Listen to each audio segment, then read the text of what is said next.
11వ శ్లోకము.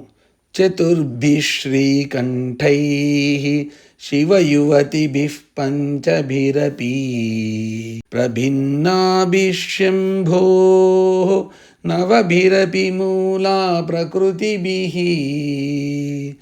చతుశ్చత్వారింశాత్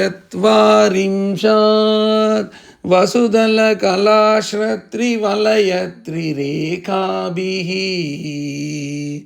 సార్తం తవ శరణకోనాః పరిణతః.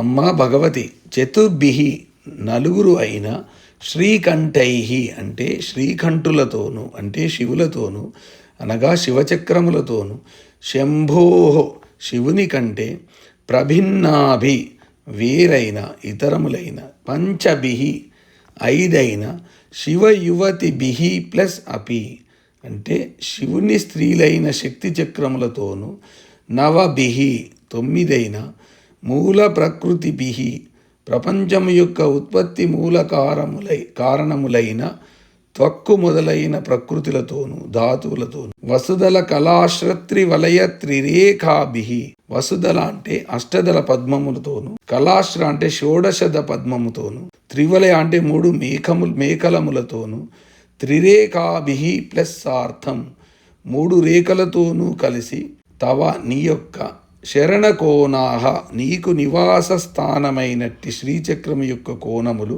చతుశ్చత్వారింశత్ 44 సంఖ్య కలవిగా పరిణతః పరిణామము చెందినవై ఉన్నాయి. అమ్మ, నీకు నిలయమైన శ్రీచక్రములో 4 శివకోణాలు ఉన్నాయి, 5 శక్తి కోణాలు ఉన్నాయి. శ్రీచక్రము సృష్టికి మూల కారణమైన 9 మూల ప్రకృతులతోనూ అష్టదళ పద్మము షోడశదళ పద్మము మేఖలాత్రయము రేఖాత్రయము అనే భూపురత్రయముతోనూ కలిసి 44 అంచులు కలిగి ఉంటుంది. శ్రీచక్రములో 4 శివచక్రాలు 5 శక్తి చక్రాలు ఉంటాయి. శ్రీచక్రము అంటే పార్వతీ పరమేశ్వరుల శరీరము. శివచక్రాలు 4 శక్తి చక్రాలు 5 కలిసి నవచక్రాలతో శ్రీచక్రము ఏర్పడుతుంది. శ్రీచక్రం అంటే శివాశివుల శరీరము. శివాశివులు అంటే పార్వతీ పరమేశ్వరుడు. శక్తి చక్రాలు 5 త్రికోణము అష్టకోణము దశకోణములు 2 చతుర్దశారము అనే 5 శక్తి చక్రాలు. ఇవి శక్తి సంబంధములు. శివచక్రాలు 4 బిందువు అష్టదళ పద్మము షోడశదళ పద్మము చతుర్దశ దళ పద్మము అనే 4 శివచక్రాలు. ఇవి శివ సంబంధములు. ఇందులో త్రికోణము అనే శక్తి చక్రములో బిందువు అనే శివచక్రము కలిసి ఉంటుంది. అలాగే అష్టకోణం అనే శక్తి చక్రములో అష్టదళ పద్మం అనే శివచక్రము కలిసి ఉంటుంది. శక్తి చక్రాలైన దశకోణముల రెండింటిలోనూ షోడశదళ పద్మము కలిసి ఉంటుంది. చతుర్దశారము అనే శక్తి చక్రములో భూపురము చేరి ఉంటుంది. ఈ విధముగా 4 శివచక్రాలు 5 శక్తి చక్రాలు శ్రీచక్రములో కలిసి ఉన్నాయి.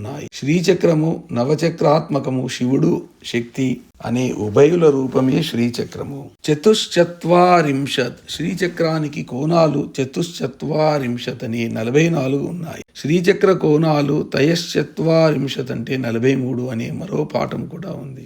నవభిరపి మూల ప్రకృతిభిః శ్రీచక్రానికి మూల కారణాలైన 9 కోణాలు ప్రపంచాన్ని సృష్టించడానికి కారణాలు. అందుకే వాటిని నవయోనులు అని పిలుస్తారు.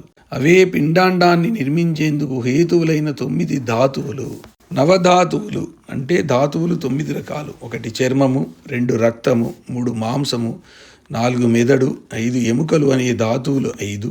శక్తి మూలకాలు మజ్జ ఎముకలలోని గుజ్జు, శుక్లము వీర్యము, ప్రాణము జీవము అనే 4 ధాతువులు శివమూలకాలు. మానవ శరీరము నవయోనులందు పుడుతుంది. 9 ధాతువులతో నిండి ఉంటుంది. ఈ నవధాతుమయ మానవ శరీరమే నవకోణాత్మక శ్రీచక్రమని తెలుసుకోవాలి. దీనినే పిండాండ స్వరూపము అంటారు. పైన చెప్పిన నవధాతువులతో మానవ దేహం ఏర్పడుతుంది. శ్రీచక్రము మధ్యలో గల బిందువుని దశమ యోని అని చెబుతారు. ఈ దశమ యోనియే పరాశక్తి. ఈ 9 కోణాలే బ్రహ్మాండ పిండాండములను నిర్మించడానికి హేతువులవుతున్నాయి. బ్రహ్మాండం అంటే ప్రపంచము, పిండాండం అంటే మానవ శరీరము. సృష్టిలో చరాచరములు ఉన్నాయి. చరము అంటే చలించేది, అదే పిండాండము. పిండాండము అంటే మన మానవ శరీరము, అచరము అంటే చలించనిది, అచరం అంటే బ్రహ్మాండము. శ్రీచక్రం యొక్క 25 తత్వాలు. ఈ చరాచరాత్మక ప్రపంచాన్నంతా శ్రీచక్ర స్వరూపంగా భావిస్తారు. దీనినే బ్రహ్మాండము అంటారు. శ్రీచక్రము 25 శివతత్వాలతో ఏర్పడుతుంది కాబట్టి ఈ చరాచరాత్మక ప్రపంచమంతా శివశక్త్యాత్మక స్వరూపంగా అంటే శ్రీచక్ర స్వరూపంగా మహనీయులు భావిస్తారు. భావము 1 భూమి, 2 నీరు, 3 తేజస్సు, 4 వాయువు, 5 ఆకాశం అనే పంచభూతాలు, 5 శక్త్యాత్మకములు, మాయ, శుద్ధ విద్య, మహేశ్వరుడు, సదాశివుడనే 4 శివాత్మకములు, మొత్తం 9 కోణాలు కలిస్తే శ్రీచక్ర స్వరూపము. 25 తత్వములు అంటే ఈ 25 తత్వాలు శ్రీచక్రములోని అంతర్భవిస్తాయి. అంటే ఈ 25 తత్వాలతోనే శ్రీచక్రము ఏర్పడుతుంది. వసుదల కళాశ్ర త్రివలయ త్రిరేకాభిహి అంటే వసుదలము అంటే అష్టదళము. వసువులు 8 మంది, వారు అష్టవస్తువులు కాబట్టి వసు అంటే 8. కళాశ్ర అన్నదాన్ని కళా ప్లస్ అశ్ర అని విడదీస్తే కళాశ్రము అంటే షోడశ దళము అని అర్థం వస్తుంది. చంద్రకళలు 16, ఆశ్రమం అంటే దళము. అలాగే మన్వస్త్రము అంటే 14 దళము, మనువులు 14 మంది. ఇవన్నీ సాంకేతిక పదములు. శ్రీచక్రము అమ్మవారికి నిలయము. శ్రీచక్ర వర్ణనము సంకేత పదములతో చెప్పబడింది. శ్రీచక్రాన్ని శ్రీయంత్రం అని కూడా అంటారు. సమస్త విజ్ఞానము శ్రీచక్రంలో ఇమిడి ఉంది. అన్ని తంత్రాలకు, మంత్రాలకు, యంత్రాలకు దీనిలో సమన్వయం ఉంటుంది కాబట్టి ఇది యంత్రరాజము. బిందువు, త్రికోణము, అష్టకోణము, అంతర్దశారము, బహిర్దశారము, చతుర్దశ దళము, అష్టదళము, షోడశ దళము, త్రివలయము, భూపురత్రయము కలిసి 4 దిక్కులలో 4 ద్వారాలతో పరదేవతకు నిలయమైన శ్రీచక్రము ఉంటుంది. మహాలక్ష్మ్యాహ పురచక్రం అంటారు. అంటే శ్రీచక్రము మహాలక్ష్మికి నివాస స్థానం. శ్రీచక్రములో 28 మర్మస్థానాలు, 24 సందులు ఉన్నాయి.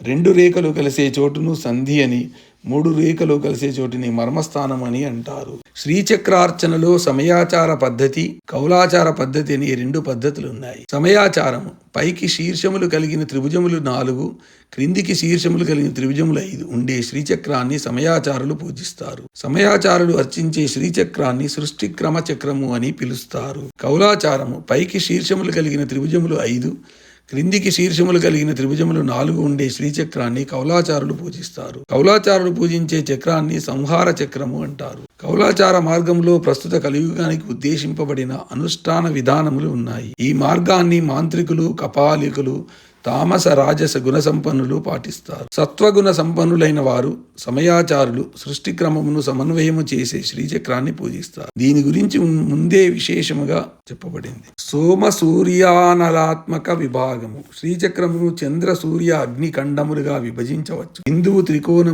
బిందువు త్రికోణము అష్టకోణము ఈ 3ను చంద్రఖండముగాను, దశకోణ యుగము 14 కోణములు కలిసి అగ్నిఖండముగాను, మిగిలిన అష్టదళ షోడశదళ మేకాలత్రయ పురత్రయములు సూర్యఖండములుగాను తెలుసుకోవచ్చు. సర్వదేవతలకు నిలయమైన శ్రీచక్రమును అర్చిస్తే సర్వదేవతలను అర్చించినట్లే అవుతుంది. చతుర్భిః శ్రీకంఠైః. ఈ కంఠుడు అనే విషము కంఠమున గల శివుడు. చతుర్భిః అంటే 4 అనగా 4 శివచక్రాలు. శివయువతభిః పంచభిరపి ప్రభిన్నాభిః శంభోః ప్రభిన్నాభిః. శివుని చక్రాలు కంటే వేరైన పంచభిః శివయువతిభిః అంటే 5 శివచక్రాలు, 5 శక్తి చక్రాలు. శివయువతి అంటే శక్తి చక్రము. నవభిరపి మూల ప్రకృతిభిః. నవభిః అంటే 9 అయిన, మూల ప్రకృతిభిః అంటే ప్రపంచ మూల కారణములైన ధాతువులతో శ్రీచక్రము ఏర్పడుతుంది. వసుదల కళాశ్రత్రి వలయ త్రిరేకాభిః. వసుదలము అంటే అష్టదళము, కళాశ్రము అంటే షోడశదళ పద్మము, త్రివలయములు అంటే మేకలాత్రయము, త్రిరేకాభిః అంటే భూపురత్రయము. వీటన్నిటితో కలిసి శ్రీచక్రము ఏర్పడుతుంది. తవ శరణా కోణాః త్రయశ్చత్వారింశాత్ పరిణతాః. తవ శరణ కోణాః అంటే దేవి యొక్క నిలయమైన శ్రీచక్రానికి అంచులు. త్రయశ్చత్వారింశత్ అంటే 43 అంచులు. పరిణతః అంటే పరిణమిస్తాయి. అంటే శ్రీచక్రానికి 43 అంచులు ఉంటాయి. శ్రీచక్ర రాజ నిలయ అని లలితా సహస్రములో శ్రీదేవికి ఒక నామం ఉంది. శ్లోక పారాయణ ఫలము. స్త్రీలకు వంధ్యాదోషము నివారణమవుతుంది. నైవేద్యము బెల్లపు పరమాన్నము.